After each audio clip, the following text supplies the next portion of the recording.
അധ്യായം 4.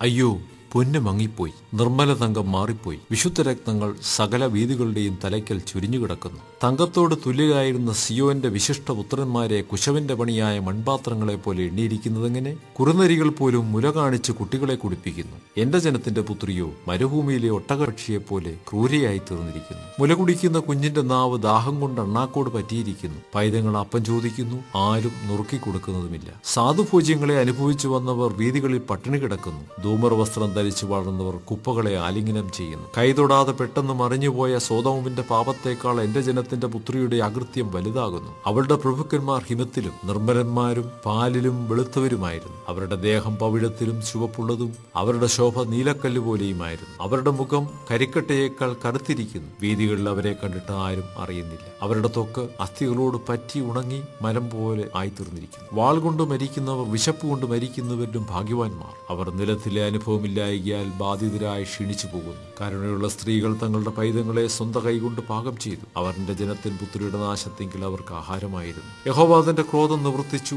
തന്റെ ഉഗ്രകോപം ചൊരിഞ്ഞിരിക്കുന്നു. അവൻ സിയോനിൽ തീ കത്തിച്ചു, അത് അതിന്റെ അടിസ്ഥാനങ്ങളെ ദഹിപ്പിച്ചു കളഞ്ഞു. വൈരിയും ശത്രുവും യെരുശലേമിന്റെ വാതിലുകൾക്കകത്ത് കടക്കുമെന്ന് ഭൂരാജാക്കന്മാരും ഭൂവാസികളാരും വിശ്വസിച്ചിരുന്നില്ല. അതിന്റെ നടുവിൽ നീതിമാന്മാരുടെ രക്തം ചൊരിഞ്ഞിട്ടുള്ള പ്രവാചകന്മാരുടെ പാപങ്ങളും പുരോഹിതന്മാരുടെ അകൃത്യങ്ങളും ഹേതുവായി അവർ കുരുടന്മാരായ വീതികളിൽ വിഴന്ന് രക്തം പുരണ്ടു നടക്കുന്നു. അവരുടെ വസ്ത്രം ആർക്കും തൊട്ടുകൂടാ. മാറുവീൻ, അശുദ്ധൻ, മാറുവീൻ, മാറുവീൻ, തുടരുത് എന്ന് അവരോട് വിളിച്ചു പറയും. അവർ ഓടി ഉഴലുമ്പോൾ അവർ ഇനി ഇവിടെ വന്ന് പാർക്കയില്ല എന്ന് ജാതികളുടെ ഇടയിൽ പറയും. യഹോവയുടെ നോട്ടം അവരെ ചിതറിച്ചു, അവനവരെ കടാക്ഷിക്കയില്ല. അവർ പുരോഹിതന്മാരെ ആദരിച്ചില്ല, വൃദ്ധന്മാരോട് കൃപ കാണിച്ചതുമില്ല. വ്യർത്ഥ സഹായത്തിനായി നോക്കി ഞങ്ങളുടെ കണ്ണിപ്പോഴും മങ്ങുന്നു. രക്ഷിപ്പാൻ കഴിയാത്ത ജാതിക്കായി ഞങ്ങൾ ഞങ്ങളുടെ കാവൽ മാളികയിൽ കാത്തിരിക്കുന്നു. ഞങ്ങളുടെ വീതികളിൽ ഞങ്ങൾക്ക് നടന്നുകൂടാതെ വണ്ണം അവർ ഞങ്ങളുടെ കാലടികൾക്ക് പതിയിരിക്കുന്നു. ഞങ്ങളുടെ അവസാനം അടുത്തു, ഞങ്ങളുടെ കാലം തികഞ്ഞു, ഞങ്ങളുടെ അവസാനം വന്നിരിക്കുന്നു. ഞങ്ങളെ പിന്തുടർന്നവർ ആകാശത്തിലെ കഴികളിലും വേഗമുള്ളവർ. അവർ മലകളിൽ ഞങ്ങളെ പിന്തുടർന്നു, മരുഭൂമിയിൽ ഞങ്ങൾക്കായി പതിയിരുന്നു. ഞങ്ങളുടെ ജീവശ്വാസമായി